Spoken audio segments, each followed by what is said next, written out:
السلام عليكم ورحمة الله وبركاته. الحمد لله رب العالمين والصلاة والسلام على سيد المرسلين وعلى آله وأصحابه أجمعين. أما بعد. পাঁচ নম্বর সিদ্ধাপুর ইউনিয়ন ইমাম পরিষদ ও সর্বস্তরের জনগণ কর্তৃক আয়োজিত বারবার ইসরায়েলের আগ্রাসন ও গণহত্যার প্রতিবাদে এবং ইসরায়েলি পণ্য বর্জনের আহ্বানে আয়োজিত আজকের এই প্রতিবাদ ও বিক্ষোভ সমাবেশে বিভিন্ন পর্যায়ের নেতৃবৃন্দ, উপস্থিত তৌহিদি জনতা, সংগ্রামী ইউনিয়নবাসী, আপনারা জানেন গোটা বিশ্ব জুড়ে প্রতিবাদের ঝড় উঠেছেন।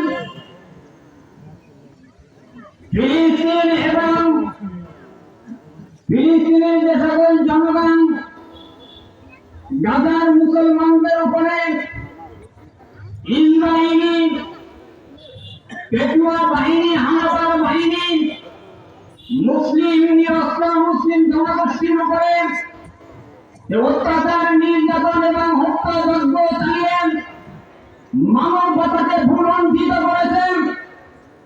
শিশু, কিশোর, বৃদ্ধ, বালক, আমার মহিলা, তাদের অস্ত্রের আঘাত থেকে কেউ রেহাই পায়নি। সম্মানিত তৌহিদি জনতা, আজকে আমাদের এই বক্তব্য দিয়ে শেষ করলে হবে না।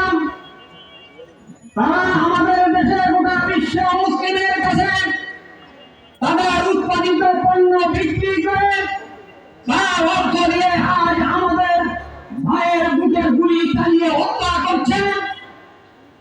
আজ আমাদের সিদ্ধান্ত নিতে হবে, আমাদের টাকা দিয়ে বুলেট কিনে আমাদের ভাইয়ের বুকে যাতে তারা মারতে না পারে, সেজন্য তাদের উৎপাদিত সকল পণ্য আমাদেরকে বর্জন করতে হবে।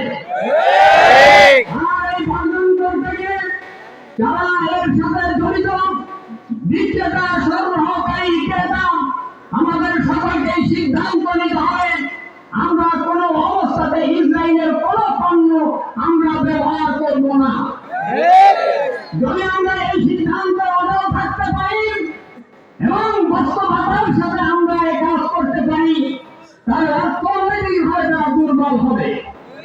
আর যদি অর্থনৈতিক ভাবে তারা দুর্বল হয়, তাহলে আমাদের এই সিদ্ধান্ত বাস্তবায়ন কার্যকারী হবে।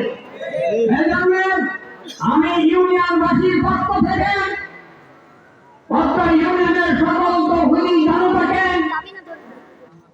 ইসরায়েলি সকল পণ্য বর্জনের আহ্বান জানিয়ে সকল মুসলমান ভাইদেরকে নির্যাতিত, নিষ্পেষিত, অত্যাচারিত মুসলিম জনতার পাশে সহযোগিতার হাত বাড়ানোর